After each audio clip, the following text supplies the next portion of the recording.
I sure do. Hop in. All right. All right, cool. So first thing I want you to do is just go ahead and tell me your name and where you're from. Okay, so my name is Babydoll, Babydoll, and I'm from St. Louis, Missouri. St. Louis, born and raised? Show me state, yes. Me too, me too. How did you get here? And like, talk to me about like just growing up, what your dreams were, and how you got to like where you are today. Okay, so as I said, I was, born and raised in St. Louis, and I was raised by my grandparents, my great grandmother, my grandfather, and my great grandmother. So that was an amazing experience to be around all your grandparents, since they're the ones that raised me. So I was kind of sheltered, a bit of a bookworm. Didn't play very many games. I don't play very many games now, probably because of that. Just studied, read a lot, stayed on the porch, that kind of life. But a good life all the same.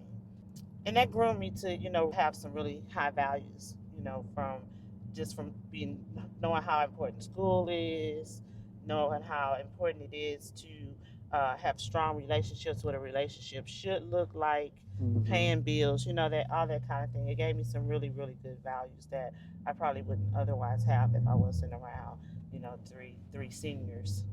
So that was a big facet of my life. They did try to protect me, but I had a baby young. How old were you, if you don't mind me asking? I was 16. Well, I was 15, and then I turned 16 like 9 days after. So Wow. we're both of the same zodiac sign. Wow. Yeah. And what was that like for you then? Like, obviously that's challenging. I know you had some, good like family members that were around you, but like, what did you feel then? Like, did you feel like your life was over? Were you happy? Were you excited? Like, talk to me about that. I'm being honest with you. Those were probably the happiest times of my life. I know a lot of people would prefer to be with their mom and stuff like that, but for me, that was the highlight of my life. Just to have that much love. Yeah, because I didn't lack for anything. Never hungry, things like that. Now, on the flip side, and that's why I say that was the happiest time of my life, is that once they started passing. So they passed one by one in about 9 months apart. So 699 is so that's when my life changed, because it caused me to have to survive. I mean, all that love, I was sheltered for so much, So I got this baby. I'm a baby myself. I don't know how to survive because I never had to, and so that's pretty much when life got real for me, you know. Now, fortunately, I graduated high school. I got my diploma. I went to college. I got my degrees. All of those kind of things. Those values still remain, but just the hard knocks of life. I was stuck, I'm clueless. So that was pretty rough and devastating. And I come from a very, very small family. So with the family, that was left, we were kind of scattered, because my sisters and my brother, they were somewhere else. I didn't really have a support system. The only support system that I had was from my baby daddy, as they say, your baby daddy, from my baby daddy's mother and his father. Yeah, they looked out for me. I mean, they gave me my first set of furniture, and I'd have a car, then I wouldn't have a car, and all those ups and downs and everything. They were a savior for me, during that time. When I wasn't able to, get her to school and stuff like that, they would do it. This is during the time when grandparents was real grandparents. And I'm imagining it sounds like he was also like supportive and being there as well. Yeah, he was. I mean, he had his ups and downs because, we were like the same age. Yeah, we both were 16. Young. So, he went through his struggles and I went through our struggles. But if nothing more, that support system, was still there. We were still like figuring it out, And we were together for, some time, but then, we weren't anymore. Y'all were growing though. Y'all were growing up. Oh yeah. We were definitely growing. We had a lot of growing pains, and during that's happy. Yeah, shoot. So during that time, they were picking up all the pieces. His mom and his dad. So I'm eternally grateful, and uh, I'm even glad to say she's still living. He passed, but his mom is still living. So that's an amazing thing. But yeah, she definitely was a savior and picked up a lot of slack that we couldn't pick up, didn't know how to pick up. And so, as you start to grow, right, and you're raising your daughter, Hmm. just talk to me about like what was that like as you started to get older. She starts to get older. She's in school. Just talk to me like that. What were you doing for work? Like, what did you want to So, happen at that point in your life? well, I wanted to be somebody. I wanted to be successful and things like that. And I was determined. Like I worked. I can. It's like I know a lot of times people say you can't do this, that, and the other. But I'm here to tell you, I had an apartment. My first job was at AAA. I was making like my apartment. I want to say the rent was like $500 or something. Mhm. I wasn't making a whole bunch of money, but I was making that money work. I had my own apartment and I was taking care of her. I may not have had all the other Right. You luxuries were that I taking would have care of preferred. business. Yeah, and it can be done. I mean, you just may not. You got to make a lot of sacrifices. And I did get out and party some, but I usually would do that like whenever they would keep her because they were so good to me. I didn't want to take advantage of that, so I would get out whenever they would get her. Right. And so, eventually you said you wanted to be somebody. Talk to me like what was your dream like when you were young that like this is the somebody I want to be is this. Well, I wanted to be like an attorney. An That was yeah. attorney. That was like And the why an American dream. attorney? I don't really know. I can't really tell you why. Was it just you wanted the money or you want to lock you want to lock people up like I don't think it was to lock the people up. I think if I had to, really dig down into my brain, I really would have to.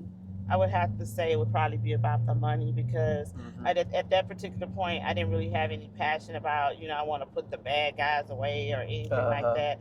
I just think that with searching a career, I thought that to be a good one. And then I was a bookworm and I like facts and, that kind of thing. Right. You thought it could give you the lifestyle that you wanted to live. Yeah, I Makes really sense. did. I of course didn't do it because I was thinking And like what did you study in college? communication, mass communication, Okay. and business. Then why communication when you wanted to be an attorney? It was like kind of backwards because before I went to college, I went to a magnet school system. Okay. So I was able to take legal courses and stuff like that.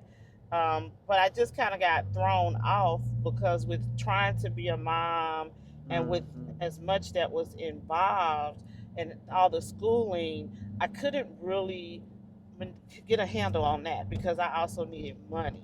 Right. So I believe that, I probably would have gone to law school if my grandparents were still living, but I still had to survive, so. And so you just thought that it really wasn't going to be possible to, Yeah. spend all this time, all this money, going through the whole process of becoming an attorney because you also got immediate needs that you got to take care of right now. Exactly. I Yeah. So understand. I allowed those immediate needs because I didn't start like going to school to college. Well, I went to like a secretariat school. I went to Hickey. That was the first school that I ended up going to, just so that I could get some skills to make some real money. Because luckily, I'm not down in it for anybody, but luckily I ain't working McDonald's and none of those places. I never did do fast food. I was fortunate enough that I was skilled enough that I was able to I ended up working in like law offices and stuff like that. But I just never did, press the envelope to go to school for that. And then after a while, that wasn't anything I really wanted to do, honestly. Cool. So talk to me about where are you at now in your life? Like, what are you doing now? Is it what you want to be doing? I know you have a business, so just talk to me about where you're at. So as I got a little bit older, I realized that I was a creative spirit. Okay, so I'm very, very, creative. So my first venture, I like to do nails. I love bling and that kind of thing. I could tell from the cup. Yeah, yeah, gotta have my cup. But I like bling, and I normally would have nails on, but I made a deal that until I get a certain amount of money, I'm not gonna get my nails done. So I'm punishing myself. So that's gonna be the reward. That's gonna be the reward. So when you see I'm flossing nails, you know that I've You met some know, real I goals got here. it. Yeah, because I just really want to put all my energy in that. But with the blinging, I started off for a hobby. I bling anything I get my hands on. Literally, I was blinging furniture and and I was using Hobby Lobby stuff because at that time I really didn't know the best glues and the best stones, which I eventually did. But I was doing nails. I had gotten a nail shop, and with that, and I went to school for that. Like I've been to a lot of different schools, um, but I went to school for that as well. And all I really wanted to do was the designs. Like I was for real, like giving the So designs. you wanted the art piece, but the business Yeah. side and all that boring stuff, Yeah, I ain't wanna maybe do not all as that. much. I understand. But Ain't nothing I wrong with couldn't that. wait to get that acrylic on them nails, and I was good at it. Anything I do, I put 250% into it. I do, I do, I do. However, it didn't fulfill me. Like I wanted to hurry up and get that acrylic done, and people that didn't even have the money to get their nails done, I would give them designs. I talk them into designs anyway, just so I could do designs. I was airbrushing nails. I was, hand painting designs, and then at that time, that's when the Chinese shops, just really just got real big, coming with that drill and all like that. So it started messing with my money, and I stood strong for a nice little minute. I did. And were you doing it full time or just part time? I was doing it full time. Oh wow. Yeah, I was doing it full time. I was making really good money. I had a loyal clientele. And were you in a shop? Were people coming to your house? I was in a shop. Yeah, I was in a shop, and then before I completely stopped doing it, I they would come to my house just to keep things going. And I was starting to do it so. But you good. essentially got priced out of the business because I know they were racing to the bottom. Yeah, I mean it was like low. I could not. Right. I could not afford to cut my prices into 50% and still give the same type of quality work. And then I did start going down a little bit. And when I was going down, because of the quality of my work, it was holding them where they would come like once a month when they was coming 2 times a month. And what year was this? Like, let's talk to what time. Now I've got to be honest with you. I have associative disorder, and I have a real bad problem. With the timing. Oh, no worries. My timeline. But just I'm just wondering, like, was this a time where social media was going on? Is this like? If it was, I wasn't. You wasn't using it. Yeah, I got you. I didn't get on social media honestly until like maybe the last. I do know that time frame. I didn't get on social media until 2017. Okay, so this was before 2017, so it wasn't like, because I think with social media, one of the cool things you can show people like, no, this ain't what you're getting at the other shops, like this is next level. But without that, it's hard because people just see like the services are named the same and the prices are different. So what's that about? And if I'm on a budget, I'm going for the cheap. Yeah. So okay, so you were doing nails, you were getting priced out of the industry, and then what happens? So then I moved to Atlanta. So oh wow. Yeah, I stayed in Atlanta for quite some time trying to figure it out. And my daughter went to school there. She was going to school there during that time as well. So stayed there for a while, for years actually, probably maybe 7, 8 years that we were there. And I just kind of was going back and forth with some things, nothing really solid. And were you like there to chase your dreams? What prompted you to go to Atlanta? Well, I heard, and during that time, everybody's like, yeah, go to Atlanta. You could, whatever you're going to do, you could do it. You could be whatever there, And so that's kind of when I got, into the tumblers and stuff like that. That's when I started, doing. Bedazzling tumblers. Yeah. And were you working for yourself full time again? Myself. Yeah. And were you seeing success there? Were you hitting where you wanted, or was it still kind of like difficult? Actually, it was okay. The thing about it, and like I loved it. I was making money, but I still wanted more. I didn't see myself being financially secure unless I was going to take it to some other kind of level, and that would probably be where I'd have to have a business and I'd have to have workers, and that would have just I would have had to just And what remarket. stopped you from doing that? Well, I really just stopped. I actually kept doing it. I hadn't legalized it or anything. I was just baby doll, and passing out my number, no cards, no flyers, nothing. Then 9/11 hit.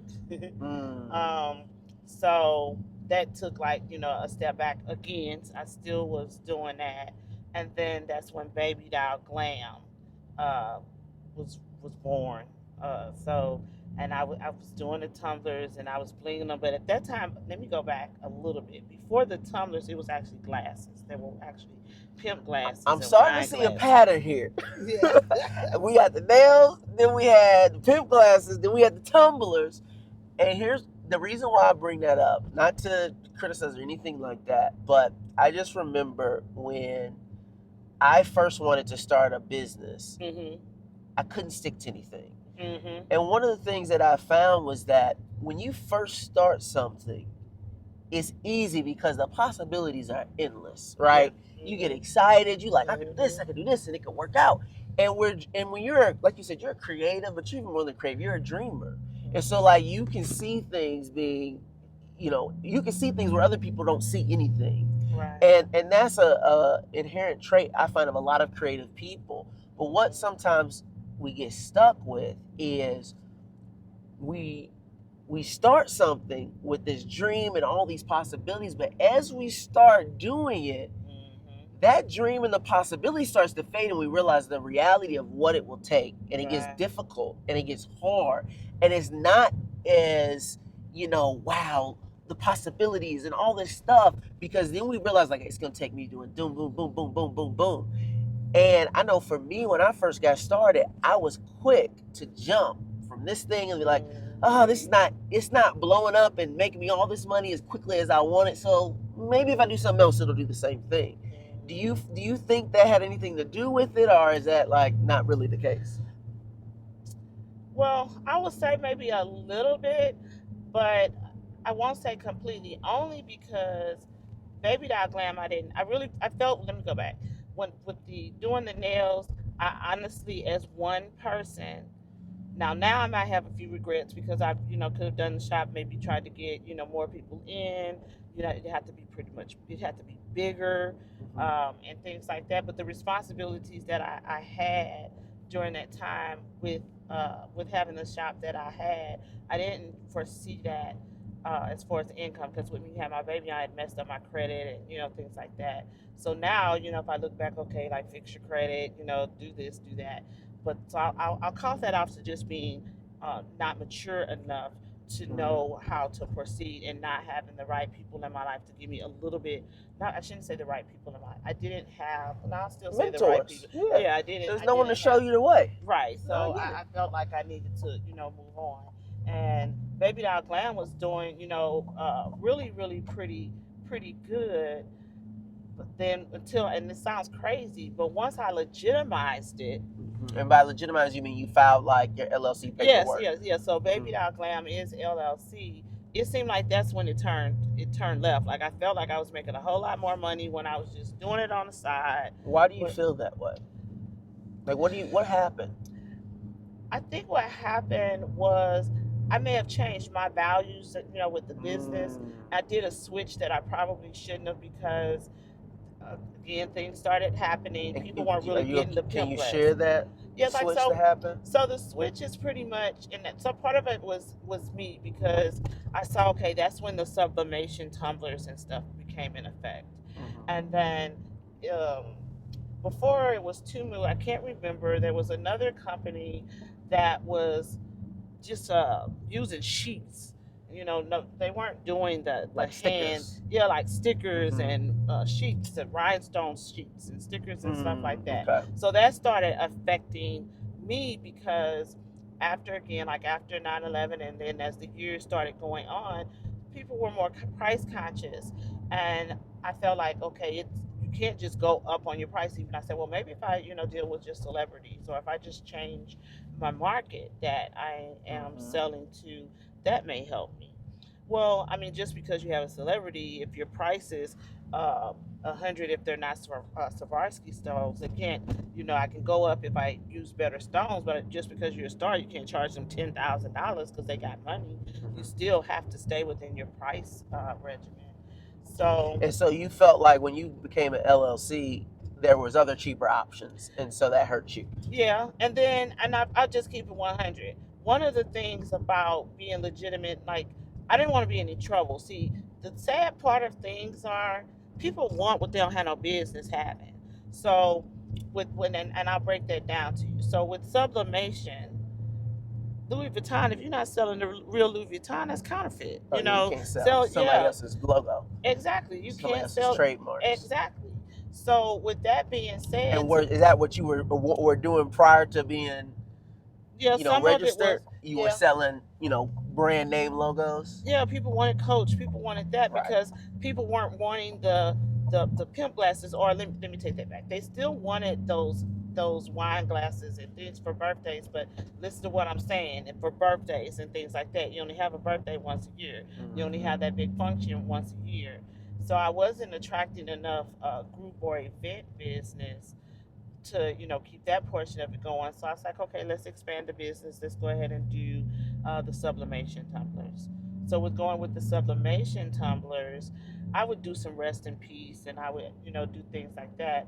But what with uh, going into the clubs and stuff like that, people wanted the drink tumblers, and that again a trademark issue. I want Remy on it. I want Hennessy on it, and I But want my here's the name. thing, like, yes, people do want those things, but the truth is that, you know, as we see from a company like Tote and Carry today, like, people will still buy it from you, even if it doesn't have those brand names on it. They built a multi-million-dollar business making bags that Hmm. aren't dissimilar from a Coach bag or a Louis Vuitton bag, but they put their own TC on it, and they say this Absolutely. has value, because the truth is that people don't purchase things based off the price. They purchase it Absolutely. based off the value, the Absolutely. perceived value that they have for what it is that they're getting. But Absolutely. I think for our businesses in particular, like, sometimes we get convinced that the price is important. It's like, no, it's really about the value. And I Hmm. remember I was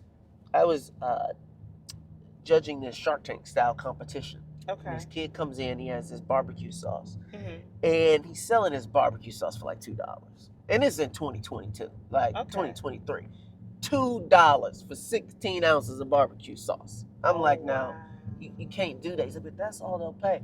I said, they'll pay 10. Yeah. They'll pay what you tell them it's worth. Absolutely. Because we know that Apple sells this phone for $1,000, but you can go buy an Android phone, got the same chip, same Hmm. memory, same screen, same camera. It's Hmm. $300. Absolutely. Why is that? It's Hmm. because the value that they bring is Absolutely. worth more. Hmm. It's perceived to be worth more by the Hmm. customer. Right. And when you're creating products, right? Whether it was with the nails, whether it was with the tumblers, I've heard a lot about the pricing just got to you, where it was like it needs to be cheaper. There's other people that are doing it. They ain't doing quite the way you do it, but they're Hmm. undercutting your market. And what I would say is that I've seen so many people who start businesses and they try to chase the price. And that is, when Hmm. you're small, we know you can't Can't check. compete. You You cannot compete. cannot compete with that. But what you No. can do is bring the value, because no one has the Absolutely. creativity you have. No one's going to come up with the ideas you have, and Hmm. and no one's going to deliver the service level that you have, the Absolutely. customization that you may be offering. But Absolutely. if you try to chase the price, then all of a sudden people are like, oh, well, I want it for this price. But if you say, Right. hey, look, I'm giving you something that's worth more, and if they're not the customer that can afford to pay it, they not your customer. Absolutely. You go find you other, and they don't need to be celebrities, because we know people will pay for what they want to pay for. Absolutely. People Yeah. buy $3 socks, and people buy $300 socks. It Yes. just is about who the customer is. Absolutely. So, take me to today, because I know you have Babydoll Glam today, right? I have Babydoll glam And today. what's your focus right now? And where are you, like, are you finding yourself running into those same hurdles? Or, like, tell me what's going on today. So today, um, Babydoll Glam, I'm still going to be doing Babydoll Glam, but you mentioned value. Mm-hmm. So I needed to take a step back Mm-hmm. because I wanted to make a decision that didn't just seem like giving up or anything like that, but just actually expansion. What should I do next? Or how can I make this work? And again, I wanted to do something with purpose, but still stay within my creative world and still be me, still be happy, because I don't want to just do something to get some money. Mm-hmm. That's just what I don't want to do. I don't want to live my life just to get some money. I want to be happy to get up in the mornings. I want to be okay with those late hours. So with the Babydoll Glam, I am, slowly phasing out the Babydoll Glam, but um, Euphoria 777, I just launched January 1. I started it. Euphoria 777. Yes, And Euphoria what's Euphoria 777. 777? So Euphoria 777 is an apparel brand. And that apparel brand, the focus on it is people like myself that may seem very happy on the outside, a little broken on the Mm. inside, maybe dealing with trauma, mental illness, things of that nature. Still can do my tumblers that you can see because that one's a Euphoria tumbler, mental health tumblers. So I'm not going to get away from the tumblers or anything like that, but I kind of wanted to dive in to something that has value, something that makes me feel good, can make other people feel good. Um, and so I picked the name, Euphoria is that, intense feeling of excitement and happiness, and the angel for the sevens, and put that together. And a lot of the designs have angels, and or either something that's And you just inspirational. launched this At just 2024, January 1st. 2024. Got Yes, 2024. I started it like I launched it, well, I pre-launched it in December, and then I wanted to do so much more, and I wasn't satisfied. And what are your sales like right now? Actually, my problem is e-commerce. The store itself, on the online side, I'm working on marketing. I really need. But some can you assistance tell me there. what's your total sales that you sold, or the total number of items you sold, if you don't want to say the exact number? Okay, so as far as items that weren't on the site, like over 200, and that's just So in 30 days, essentially, you sold 200 items. yeah, not even 30. Not even 30 days, you sold 200 items. Yeah, And this was not online. not online. This was in person. Yeah, because like And I so wore where one were of you? my sweatshirts. And where were you selling this stuff at? People that I knew at like a club that I go to. Because that's a lot of sales for 30 days. Yeah, and that's how I knew it was a great idea, because this is something else. Because I'm, like I told you about deja vu when we were coming down. I honestly believe in it. Like, I felt like this was going to be good. Like, I started out a new page, and I still posted because I wanted people to know what I was doing, and people were signing up for the email list when I just had, how you could do your website, and you put the little message coming soon, and if you want to stay up on updates and stuff like that. People were hitting that up. Right. And I didn't even have a product. I just had one girl with a shirt on there and that message. And people were, joining the list. Not a lot of people. Maybe if I had to give a number, and through that, you were able to get 200 sales. And so, talk to me in detail. Like, what came from the people on the list? What came from going to a club? Talk to me about that. Okay, in detail. So most of it was the people that were coming from the club and some of my existing customers. And when you from say Babydoll Glam. And when you say like a club, is this like what kind of club? That's a lounge. Like a lounge. Okay, cool. Like just a little city, And so lounge. you go to the lounge. These are people that know you, don't know you. Yeah, they know me. Like I told, like some of them I had to tell, because everybody doesn't follow me on social media. I have a lot, and it's gonna sound crazy because it's one club. Some of the little lounges, people be cheating and creeping and all that, so they're not on social Sneaky media. Link Lounge, they trying to stay, under the radar. They're not trying to do all that. So word of mouth. But honestly, it was just word of mouth, kind of letting. And so you're in the lounge. These are what product in particular was the bulk of these sales? It's like a sweatshirt. So a sweatshirt. So you in the lounge. You have your sweatshirts on with you. No, I don't. I actually have it on me. You just are wearing the sweatshirt. I just want to have Like, And you talk to me. Are you walking up to people? Like, what happened? okay, so I'm kind of like, they call me Punky Brewster because I like colors and Mm-hmm. stuff like that. So um, I had on one of my sweatshirts and I had on like a little tutu skirt and my little blingy shoes or whatever. And they was like, "Is that the line that you were talking about?" And I'm like, "Yeah." And so they like, "Okay, well, let me call my guy, or let me do this, or let me do And that." how much were the sweatshirts? The sweatshirts were on sale for like For $33. 33. Okay. Yeah, And it was the then the t-shirts was holidays. right, and so they were making calls, but I didn't have a sample or nothing. Like, Just what so was on you. this is, yeah, and it's So print people on literally demand. are buying the clothes off your back. Yeah, I was like, well, you're gonna have to go to the website. So I'm like, let me over the website. So I went in and I unlocked it. Took the passcode off of it, Mm-hmm. and it's print on demand. So I Oh, don't have. great. Yeah, Awesome. yeah, it's Yep. So print you're on not holding demand. no No inventory. You just inventory. creating a design. Just creating Oh, the perfect. design. Yeah, yeah. So it's print on demand. Um, and I'm like, okay, I said, this is not like Babydoll Glam, because that was kind of one of the things that was taking me from it. Like, I'm not a person that can be bullied or anything, but I was really having a problem even with Babydoll Glam. They wouldn't go to the website, and they Why? kind of wanted. I can't tell you why. I can't Well, I'm tell gonna you be why. honest. People don't go to websites. Any websites. The only way you get traffic to websites is ads, online ads. I cannot tell you how many people, and we sold a lot of flip sticks, a whole lot. They do not go to the website. I can't tell you how many people came up to my face, be like, "Oh yeah, I'm going to the website." We track everything on the website, right? I Right, can see right, where people click. I see who right, comes, who goes, everything. right. People only go to the website for ads. And it is one of the most difficult things to get people onto your website. People think that just because they have a website, people are going to come. And that's just not the case. And you know that. Yeah. Getting people to come to the website is just as difficult as if you told them, I got a store on Main Street, 8763 Main Street. I need you to come to my store and buy something. The amount of people that you meet at the lounge that come to the store, the same amount of people that they gonna go to your website. And it's not personal. It's just we all got busy lives. People don't want to necessarily always spend their money, or they're just not in the mood for it. They got, inflation's hitting them. They got groceries to buy. Whatever's may be going on, but it's very difficult to convert a sale online. And in my opinion, it's more difficult to convert a sale online than it is in person.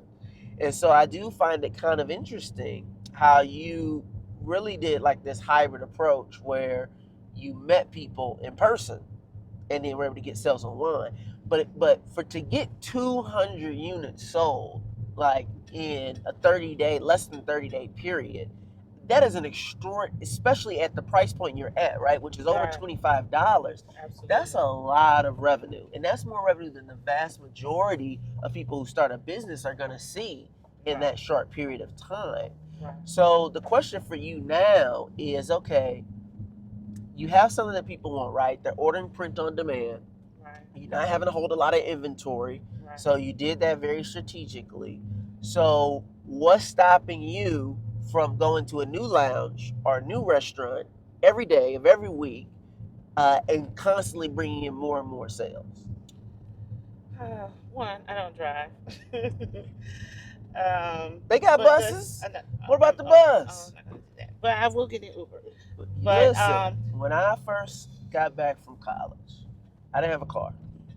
Okay. And my parents were like, you got to go get you a job. And I was working at Sprint. And I got this job at Sprint, didn't have a car. I owe about $4,000 to my university for school. Okay. And I had to catch the bus.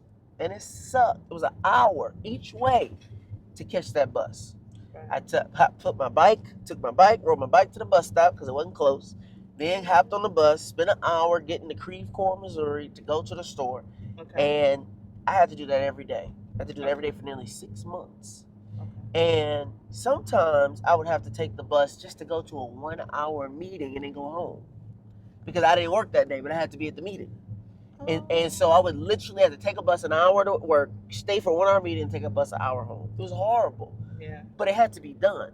Yeah. It had to be done in order for me to make the money I need to, one, pay that $4,000 back, But then also it had to be done in order for me to save up $5,500, which I used to pay cash to buy my first vehicle, which was actually it wasn't too dissimilar from this car. It was a lot dissimilar, but it was a 2001 Mazda Miata soft top convertible. Had 140,000 miles. Couldn't turn the air on because if you turn the air on, the car would overheat.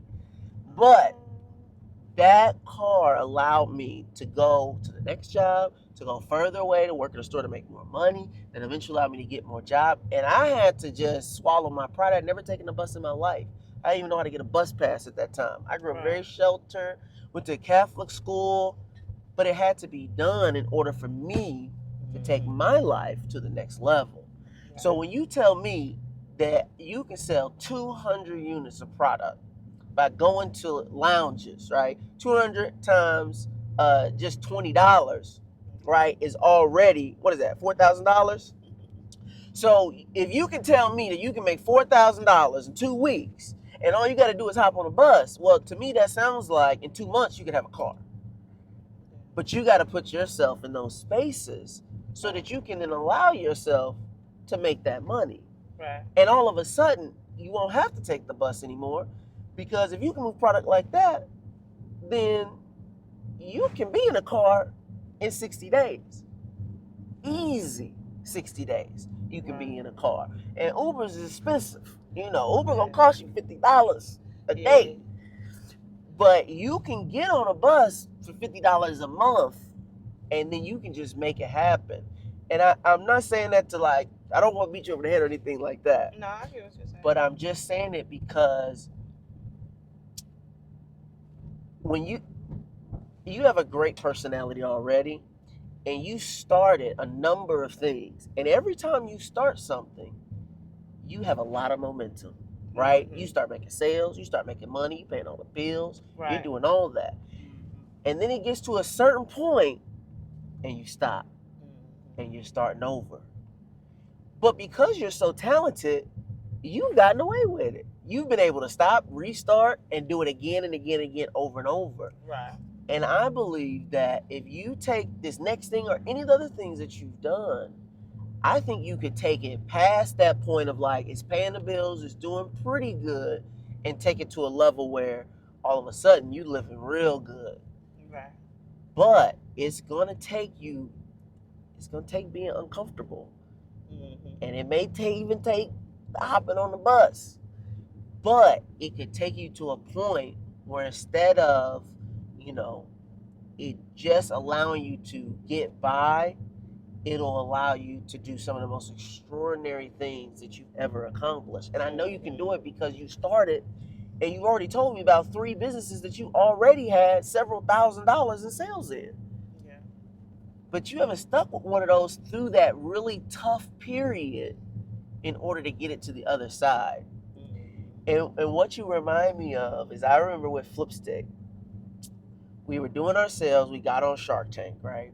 Mm-hmm. And people think you get on Shark Tank, all your problems solved. That ain't the case, okay? Right. We get on Shark Tank, and we start doing about $300,000 a year in sales, right? We do that 2 years in a row. Mm-hmm. And I was stuck. Now, a lot of people be like, $300,000 is a lot of money to be making. And it is. Yeah. But it wasn't enough for me. And I remember just feeling so stuck because I didn't know how to get it to the next level. Okay. And in the past, when I was stuck at $60,000 a year in sales, I got on Shark Tank, that boosted me up to this 300. Okay. So now it was okay, well, I can't go on Shark Tank again. So how am I going to scale my business? And it took me through one of the most uncomfortable periods of my entire life. I had to go out and convince strangers to give me money to invest in my business. And not only did I have to convince strangers to invest in my business, I had to convince them that my business was worth $5 million, because that was the valuation I put on the business. And it was so uncomfortable for me. Even being a salesperson, mm-hmm. I just felt very uncomfortable having someone give me money for what I perceived as nothing. They're buying something theoretical. I'm not giving them a product. I'm not giving them a service. Right. They're buying a piece of something that I dreamed up. And it was very difficult for me. And I had a lot of resistance to it because I was like, I want to own my own company. I don't want people telling me what I need to do. I don't want people watching me, trying to tell me how to run my business. I'd heard all these horror stories of people getting their businesses stolen from them, from their investors, all this kind of stuff. I was terrified. And I had a mentor come to me and he was like, Akeem, you have a choice to make. He's like, if you don't get investors, you will be stuck forever until you quit. And he's like, these people aren't investing in nothing. They're not investing in anything imaginary. They're not giving you money for nothing. They're giving you money to purchase your potential. Right. And it transformed what I thought about collecting money from these investors. Okay. And had I not done that, I never would have been able to scale my business up to 7 figures because Right. I was stuck. Right. I was stuck at that point. I had to make a very uncomfortable decision and do something I had never done before in order to get to the next level. The same thing happened to me when I first started my business. I had only made $15,000 in the lifetime of Flipstick, right? And I was super nervous because my website wasn't working. I wasn't making no money on the website. When I say no money, I was making about $20 a month from the website. Okay, like it couldn't even pay the fee. Okay, I was losing money. I remember thinking, I was like, dang, Shopify is so expensive. It's $50 a month. It's gonna cost me too much. Yeah. And so I was like, okay, what in the world can I do? And very similar to you, I'm good in person. And so I was like, okay, I need to get in front of people. Right. And I was fortunate enough to meet 2 guys who would give me the confidence to go out on a regular basis in front of people. And first event we ever went to was the Festival of Nations.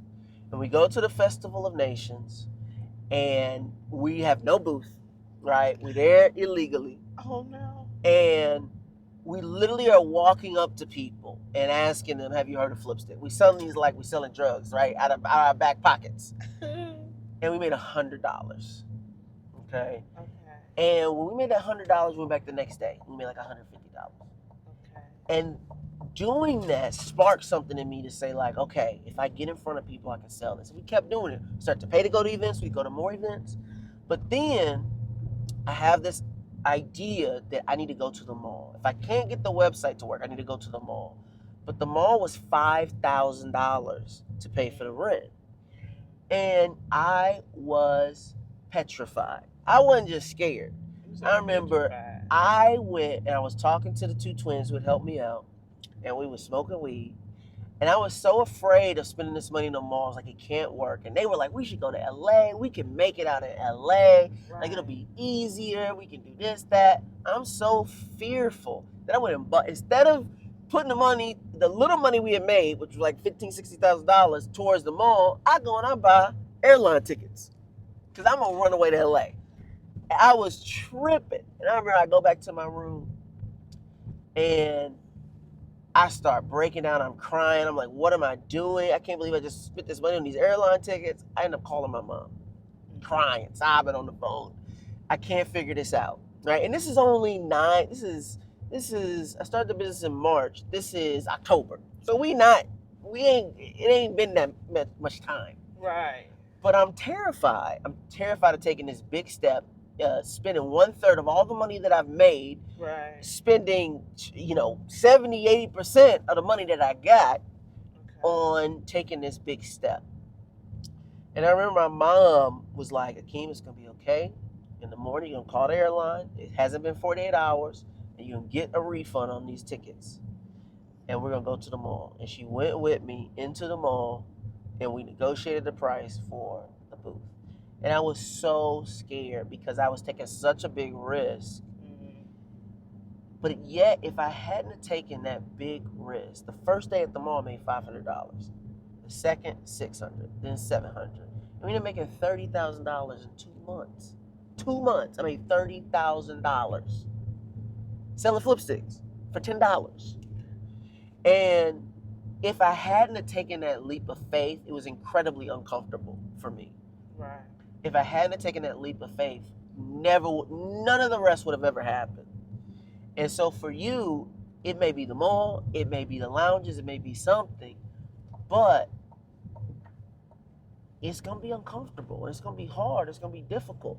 And earlier you were mentioning about like you were talking about how you said something about people not want to go to a website, or not that you can be bullied, but about almost the previous brand, and not mixing with Euphoria 777, and how people would think. And I think you gotta let all that go and really dream about what could this be if I gave everything. Because when I was in that mall, I was this girl walks past, and she was a girl I worked with. I had quit my job, and I was making good money, 6 figures. Quit my job, and she sees me in the mall working at a kiosk. She goes back and she tells everybody, King working at the mall. He working at a kiosk in the mall. Could you imagine the shame I felt? How embarrassed I was because I'm in the mall and people think I'm working at a kiosk after I've been making this good money and then left that job. What she didn't know is I was working for me, working for my dreams. I didn't worry about her. I didn't worry about what she was thinking. Yeah, I remember another coworker of mine came and he was like, "Yeah, so and so been telling people up at the job he's working at the mall." And I told her, I said, I think he's working. I think that's his own thing. She's like, no, he looked like he was working at the kiosk at the mall. You know what I'm saying? That's how rumors get started, like that song. Rumor has it. But it was, hey, I had to pursue my dreams. And you mentioned earlier to me about how people, will speak that negativity into you. Don't even worry about it. Because it's like, if you got to take the bus to get to the lounge, take the bus to get to the lounge so you can go ahead and make that money. Because I'm going to tell you this, the same person that's like, yeah, she on the bus, will be the same person that when you rolling up in the rolls, it's going to be like, I always knew she could make it. Yeah. Won't they though? That's how I go though. Yeah. So, talk to me about what's your plan? What's the next step that you need to take today? And if you have a question for me about, if you want my advice, I'll freely give it. But what's the next step that you feel like you need to take Euphoria 777 to the next level? So, I really need to get the marketing strategy, because with me doing it with the print on demand, that kind of like stifles. Right. You only get a little bit of the revenue. Yeah. And that's not really bothering me as long as I can get the volume until I can get myself positioned, because that's, as you say, it's inconvenient. You got to do what you got to do when you're dealing with a shoestring budget. So that I can't really get away from just yet. However, and that's kind of why I really. But the volume can solve that, right? Like if you get the volume, even though you're not making a ton, you also don't have a lot at risk. Right. And so if you get your volume up, which comes with the marketing strategy, you can eventually make enough money where you can bring it in-house, and now you can be even more profitable, right? And see, you just pretty much called it out, because that's exactly what needs to happen. Because as I had that influx of the sales, the holiday is over, and to deal with someone that I don't know, a lot of people that I don't know without that product in hand. When you say a lot of people dealing with people you don't know. So to go out, so for instance, that's kind of why I needed the e-commerce to kind of get off, because they'd be placing the order on the website. You know what I mean? They're placing the order on the website. It allows it to go through the cycle, get that order in, get it into production, and get it to the customer. But I can't go, like when you go into clubs and things like that, it's almost like a booster, so to speak. You got to have that stuff in your hand. Everybody's not going to just take people that you don't know, take an order from you without the product. But didn't you sell 200 without having it?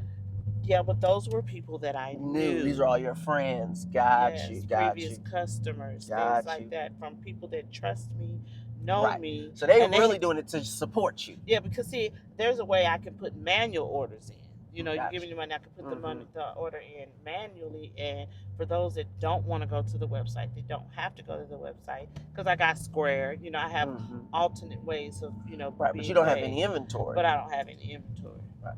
So the money that you made from selling these 200 units, what have you done with that money?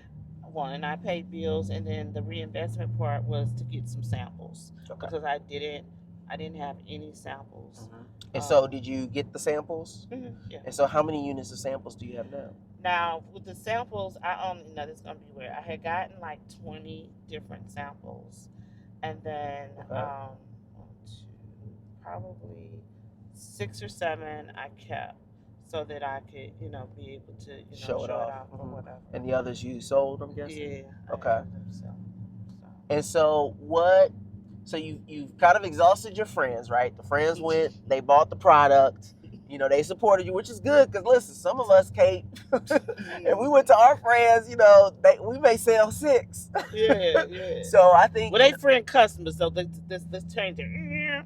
They're whom I call family. Because that's still they've good. supported me through my journey. For them to come back, that's good. Because I only got one real friend. I understand. So you need help on the marketing strategy. You're not really, you've spent your money that you got on the inventory, you sold those things. So really the only option is to do the print on demand. Yes, at this time. Right. Yeah. And then I had like all this stuff. How did you get these customers the first time? You said these are not real friend, they're customer friends. They're customer because of Babydoll Glam. Because I can't as much as. And how did you get them as Babydoll Glam? What did you do? It started out from a hobby. I didn't do anything. There was no marketing strategy. Mm-hmm. There was none. I still have customers like from Atlanta that hit me up, for special occasions. And then I ventured out. Like the seasons changed now because I was doing. But like, did you meet these? Like you eventually at one point you met these people for the first time. Yeah, and like where events, were you meeting them at? I was meeting them like at events, like I do. Like pop-ups, like where you have like a tent. Yeah, like I'm affiliated with some groups. Like I go to bikers events and things like that as a vendor. Okay. So that's where I grew more with different people because, like I said, with the Babydoll Glam, by a lot of people buying things occasionally. Like I got some Tumblr addicts, and some people that will buy some things for me more regularly than most would be. But I still need. You got to keep that grind. You got to just keep going. You can't be satisfied with just that sale. Now you need some more people because these people probably not gonna buy nothing from you either not again or maybe 6 months to a year. Right. Or I might get a call. So and so, wants to order this. And so, this time around, what I'm kind of hearing is that you can't do the events and the festivals because you don't have inventory to sell in person. Yeah. So the only option you have right now to grow and scale this business is online, which you don't necessarily have all the experience around how to build an audience online. Yes, gotcha. And that's where I'm needing, like, to be very honest, because, how do a lot of our successful people say, you got this great product, but nobody knows about it. Right. So that's where I am now. So at this particular point, something I have not done with the previous ventures is to get a mentor. I have like no choice. I have to get there, and don't get me wrong. I do all my reading with the marketing. I take the advice and I go to webinars and Shopify provides stuff. I'm getting going to get my site audited. I was supposed to get it audited yesterday, but something unfortunate happened. So the person that was going to do that is not going to be able to do it. So I'll tell you this about starting an online business, okay? Getting people to your website online without spending gobs of money is impossible, okay? The only way you make it possible is by building an audience online through social media. Yeah. You only have 2 options. You either spend lots of money to drive traffic to your website, or you organically entertain people where they follow you and then want to support you just like those customer friends did through your website. That's it. There is no secret. There's no magic. It's either you spend the money or you spend the time and you build the audience. Yeah, that's kind it. of the way that I'm going now. And whether the website is great or it's terrible, it can make a difference and it will affect the rates in which people purchase. But for you right now, the biggest thing is just getting the traffic. And since we don't really have the gobs of money to pay for it, it means you got to make lots and lots of content and Yes. build an audience online if you want to go that route. Yeah, I want to go that route. That's That's the what I've been only working on. answer. Is creating lots of content. And I'll be honest, it's hard. Oh, We yeah. never figured it out at Flipstick how to make organic content to drive traffic. We had to buy it. And we spend a lot of money. Influencers are not cheap. Oh, no. Thousands of dollars. But the thing is, for us, we did that because they already built the audience. They already built the trust. Mhm. And if we can give them some money and they like our product and then Mhm. they can tell their audience about us, Mhm. the result was the same, right? We drove traffic, they bought the product. Absolutely. But we never did it authentically ourselves from just making content. It's very difficult. And it's not for lack of trying. We produce hundreds of videos. Yeah. But it's hard when you're making content just to sell a product. Sometimes people feel that. They're like, it doesn't feel like they're really trying to help me. They're not really entertaining me. So I don't know. I don't know if I'm gonna watch this. And people look at social media they look to learn and they look to be entertained.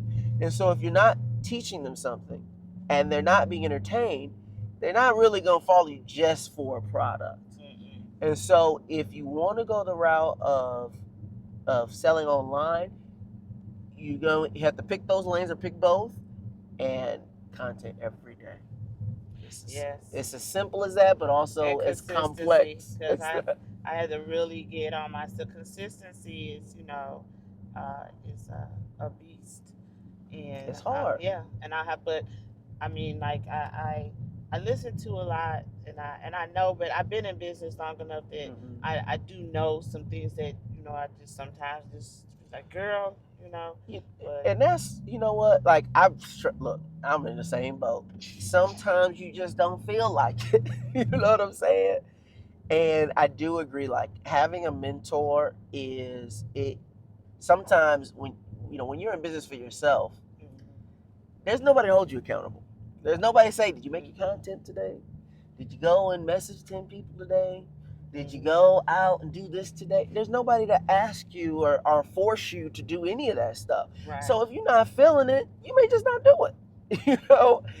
But the more days you choose not to do it, it starts to add up, and then you're behind on sales and behind on your dreams. Yeah. And so sometimes a mentor can be that person that's like, hey, you said you were gonna do it, so why isn't it done? And I know for me, that was a huge help for me to find a mentor that checked in with me every week, that just was like, here's 3 things that you said you were going to do last week. Are those 3 things done? Right. And I would almost always have those 3 things done because I didn't want to let them down. Exactly. Do you still have a mentor? Absolutely.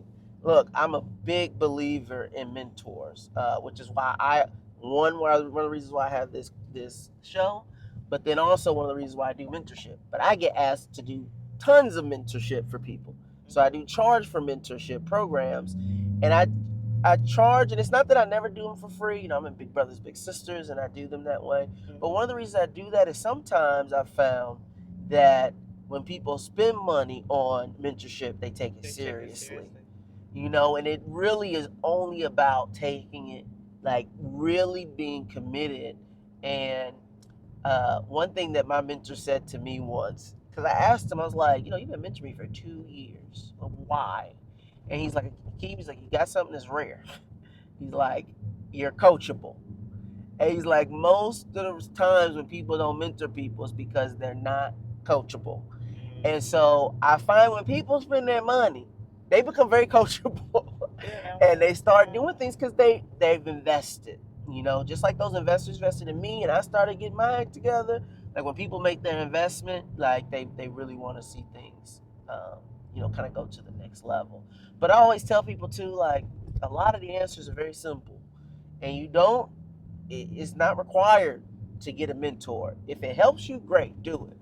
But it's not always required, because there is one thing that bothers me is a lot of people online selling courses and stuff, like there's some type of secret sauce out there. And it's not. You don't need to take all the courses. You don't need to pay people for all this stuff. There's really no secret answer. Almost all the advice and information that I've gotten out there, I got for free from YouTube. Like building a website, figuring out how cameras work, figuring out how to edit things, doing graphic design. I got it almost all for free, just from YouTube. I taught myself to do a patent and a trademark, things that people go to law school for free. And so most of it's out there, but I will agree with you 100%. The accountability piece that can come from having a mentor can be huge. And then I guess, because now, and this is weird because that you said that, because a lot of times I feel it's like the convenience as far as these courses, because I've sat in people's courses and I can pretty much finish the ending, I can finish their sentences and things like that. But some of it is convenience. I guess it's all what you want out of it. It's really important, because sometimes people just need that direction. They don't want to do the work or the research themselves, because as you said, all of the things that you've learned, like for Shopify, believe it or not, Shopify got their own webinars. Right. They got all the free. info. The people they that got made the support. It's free. Free. I don't know how to figure this out. It's free. Right. So, they got a chat. You can literally message them and say, how do I do this? And they'll sometimes, I remember one time, we could not figure something out on the website. I messaged them. I was like, I cannot figure this out. We cannot make it work. They literally went into the website, manually coded it for us for free. Yeah, because they're like, you looked at the support article yourself. Because they like, listen, either they going to cancel the service or we going to fix it for them. So we just going to go ahead and fix it because we ain't got time. Hello. They said Akeem is a little slow, so let's just go ahead. Let's say today for him. We just gonna help him out on this. Once I realized that, and each service that we pay for, the apps that we use, and all of those things, and so for me, I really just want someone that's within, that's done these things, so I won't have some of those bumps on my head when I get stuck, at this, that, and the other. But the rest, you're right. Because for me, you got a lot of time and you got a lot of money. I right now got a lot of time. If you got the time, put it to work. And so let me ask you this: you have a big passion right now for Euphoria 777, and you got your designs are ready. The only thing you need is for people to know about it, and that means. It sounds to me like you're saying you believe what you need to do is to start making a lot of content and putting it out there, correct? Yes. Brand awareness and just be out there. Build a community. Let's take that back. Yep. Build that community, because once you build a community, I'll notice people checking out your profile. And then they'll check out your website, it'll just, it'll follow suit that way. And I haven't given up. Babydoll Glam is definitely still in existence. I would pick one thing, and I'm going to tell you why. You got. Say it again. What I'm gonna do with all that stuff? Oh, how much inventory you got? Too much. Well, how much? How many pieces of inventory you got? And these are tumblers. Yeah, but see, I gotta put stuff on them. But how much inventory do you have? Like how many units? Just guess. If I had to, it's like 500,000 units. As far as tumblers that don't have anything on it, I'd have to say maybe 100. But I have and tumblers. You can sell those. Go ahead. Sorry. But then I have some, like I have all those rhinestones, and stuff like that. So you got a lot of inventory. I have a lot. If you got inventory, you got money. Yeah, and that's what I'm gonna do. So how many? If you had to guess, and these are mostly tumblers, and then like all the different enhancements you can do to the tumblers, correct? Yeah. So if I had to guess with that, I probably have hundreds. So you asked me. So like 300, 400. Probably.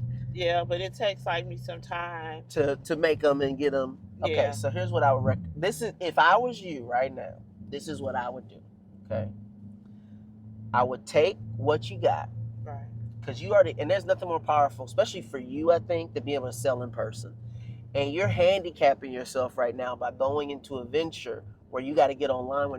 It doesn't seem like that's your comfort zone.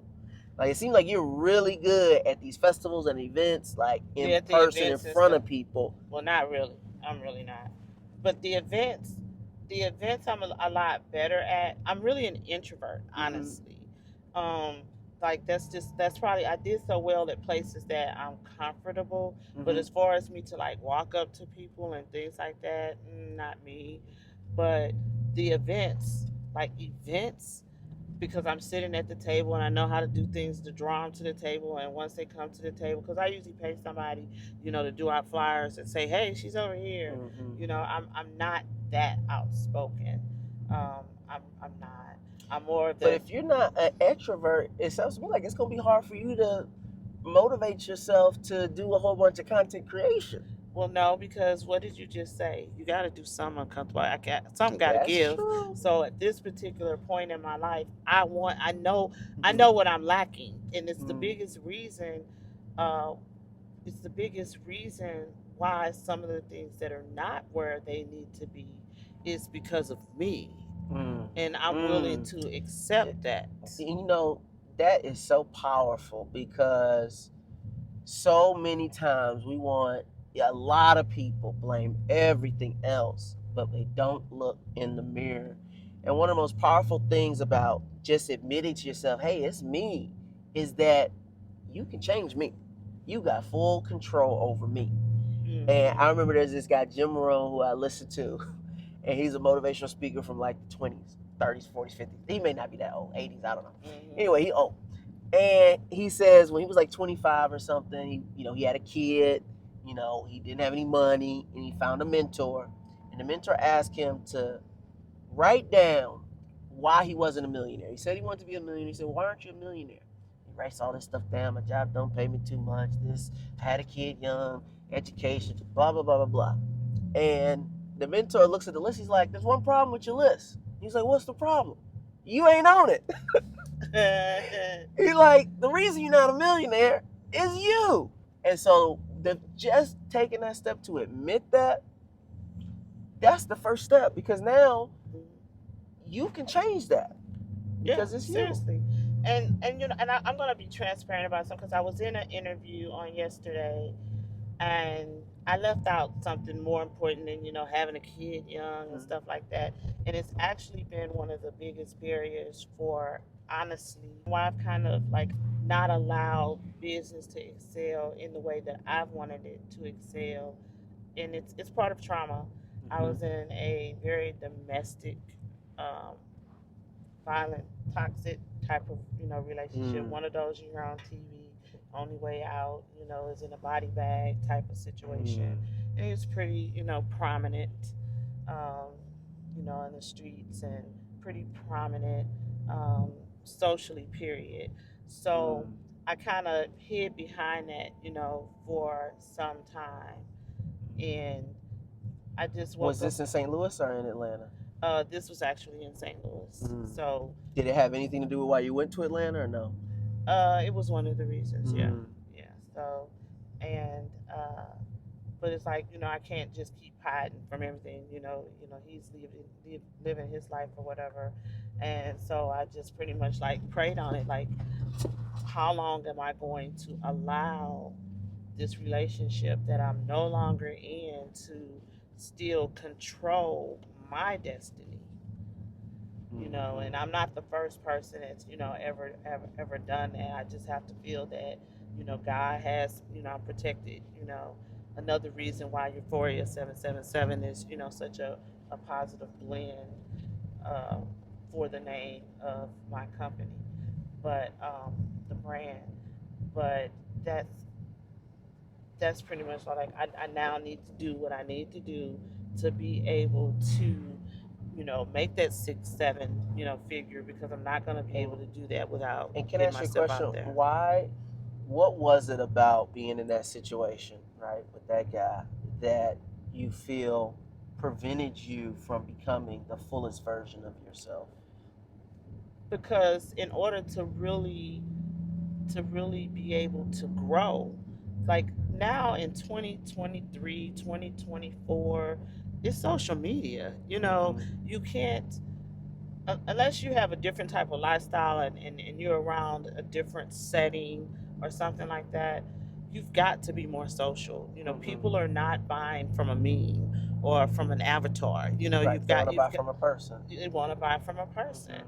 And if you want to reach people, teach people, any of those things, you've got to be visible.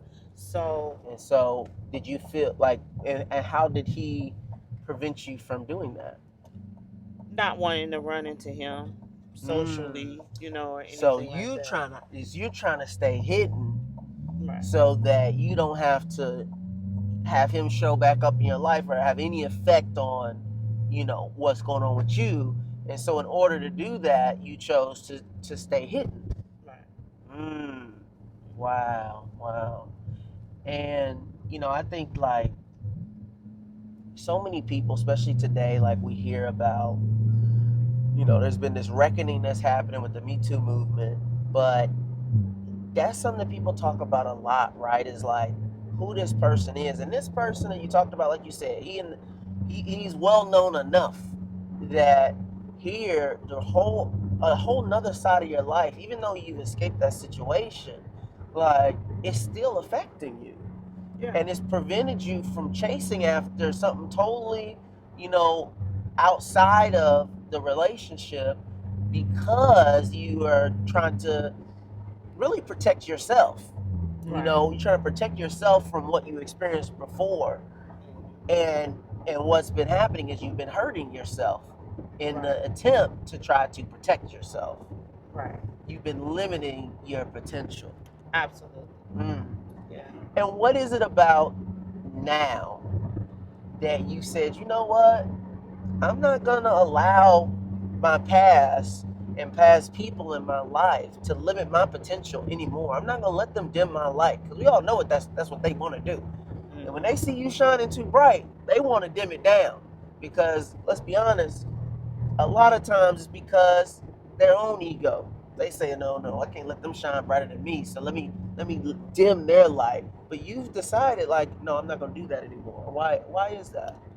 I mean, at some point, like for me, it's like just walking by faith. Just each and every day, I pray and I ask for all these other things, and it's kind of like now the prayer has shifted. Like just watch over me. But aren't you afraid? Like, Yeah, I mean, I'm not gonna say that I'm not, but it's like how long I'll be dead. I don't want to die, and I've not done what I wanted to do before I die. You know what I'm saying? While someone else is, living their life. Don't misunderstand. I won't be, and that's another reason why e-commerce was really important to me. Because with e-commerce, people gotta go to site, things like that. So I know that I would never just like open a store or anything like that. At least not, in this state. But you know what? That's so powerful. Like, so many people allow fear to stop them their whole life. And sometimes it's a situation like you talk about, right? Domestic abuse has happened and now they're trying to stay out of sight. But it happens to people for almost any reason. Fear has killed so many more dreams than failure will ever kill a dream. And for you to recognize that it was your fear that prevented you from fully stepping out, like you said, on faith, to pursue your dreams, to pursue the highest version of yourself, to put yourself out there for you to accomplish all the things that have been meant for you. And for you to say, you know what? Life is too short. I am not going to allow this fear to stop me from pursuing who it is I am meant to become. Absolutely. And, we can talk about strategy and social media and all this stuff till the cows come home. But having that mindset will take you where it is that you need to go. In Euphoria 777, but also in the whole rest of your life too. Is that, hey, look, I'd have been afraid for too long. No more. 2024, the fear is dead. And when you do that, I think you're gonna take back all that power. That power is yours. And you're gonna pour that power into Euphoria. And people are going to buy into Euphoria, strangers, not just because they like the product, but because of you. Because that's a powerful message that a lot of people can identify with. Absolutely. And when they buy your sweatshirts and they buy all of your tumblers and everything, that same power that you just said there, life is too short for me to be afraid of someone from my past. They will get some of that power from doing business with you. Yeah.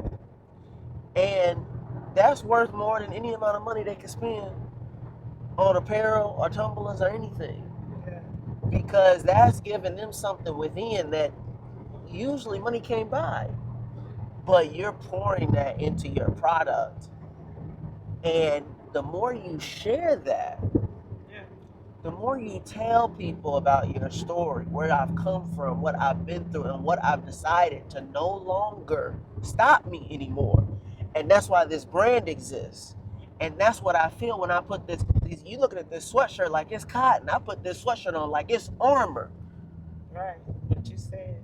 And you can put it on too. Yeah. People purchase things because of the story behind them. You already said it. You said they don't want to buy from an avatar, from a meme. They want to buy from a person. And the more they get to know you, the more they get to know the real Babydoll, the more they're going to want to buy into it because it's going to give them more than the sum of the parts. Absolutely. And I think that you just named right there, and I love how you talked about you don't usually talk about this, and you mentioned it in an interview the other day, and you're mentioning it again. I think as you start to talk about the why, that content that you need to make, and those sales that you're trying to get, that traffic that you're trying to drive, is gonna come. Yeah. Because they like, I don't know what she got, but I want a piece of that. Yeah. Because I'm trying to overcome my fear of someone from my past. Absolutely. And I'm gonna put that armor on just like she put that armor on. And all of a sudden, now you're not just making t-shirts, you're changing lives. Right. Yeah. That's why I said I felt like it was deja vu for us to unite because all of this, as soon as I gave that because I didn't do the resolution. I was even sending out posts like 2024 starts now. I did a price, like a post, and it was in December. Like I'm not waiting till 2024. Things are starting, now. And then as soon as 2024 hit, opportunities were presenting themselves, and like I'm just gonna have to, leave my comfort zone, and as you, dutifully said. So it's just all just confirmation, and uh, like I like don't get I love Babydoll and everything I've ever done in my life. However, when I say that this brand has a purpose and there's value, it's just some things that I personally have to work on, so that I can make it happen. But this is by doing these things. These are the things that I need, to kind of so that I can take those training wheels off and prevent, because I put out content, but the whole time, every time I'm doing it, my mind's like, Babydoll, you need to put out so and so, Babydoll, and I'll still just do, yeah, God is good, but that's not, what I'm supposed to be. It's not what you're supposed to be doing. doing. And you talk about how Babydoll was here, and now you're moving to this new chapter, and the same thing happened to me. Like, I was doing Flipstick.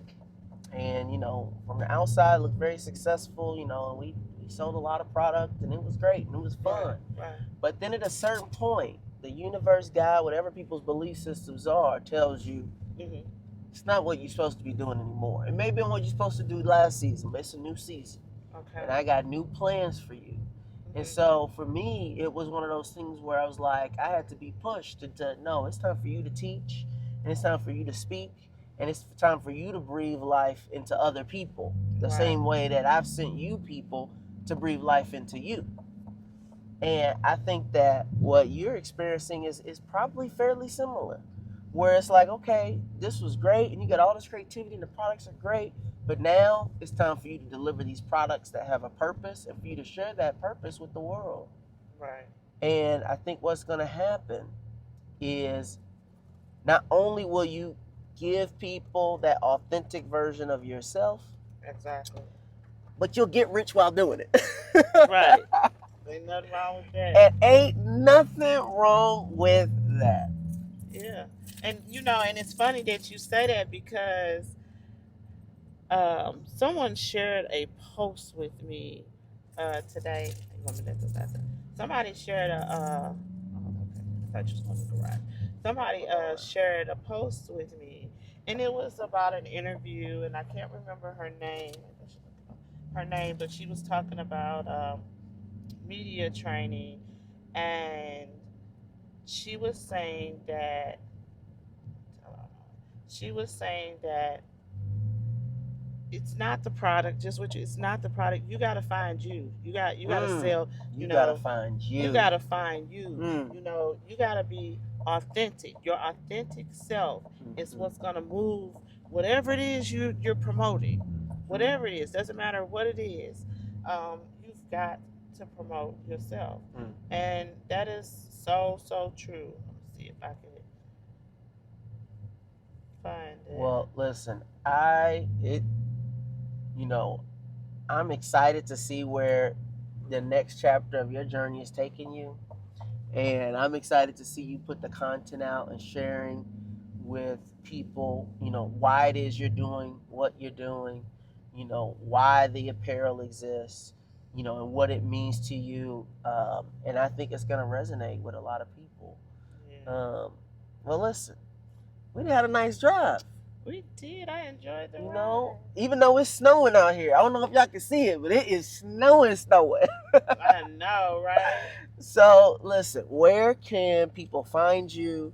If they're interested in purchasing, like, what's your social media? What's your website? How can people get in touch with you? So I can be reached on all the platforms. I'm on Instagram, I'm on TikTok, and I'm on Facebook. And it's Euphoria777 dot mindset. Mm. Yes. Euphoria77.mindset. And we'll make sure to link it down in the description below as well. Yes. And then it's the website is euphoria777.com. Beautiful. Beautiful. Well, listen, thank you. Thank you for taking a ride with me today on this cold 18-degree snowy day. Right. What you said. And hopefully, hopefully you got something out of it. I know I got a lot out of it. Oh, I got more out of it than I expected. And this was truly special. So I appreciate you. Thank you. Yes, I appreciate you. This was amazing. I hope y'all enjoy. Well, I would be remiss if I don't go and thank our sponsor, the Corvette Museum. They're an absolutely incredible sponsor of ours. The show would not be possible without them. We've been rolling around in a Corvette C8 convertible, and if you guys want your own Corvette convertible, or maybe a hardtop, I don't know, you can head over to CorvetteMuseum.org. And for just $20, you can enter to win your very own Corvette. So thank you to the National Corvette Museum. And listen, hopefully we can take a ride next. I'll see you. Peace.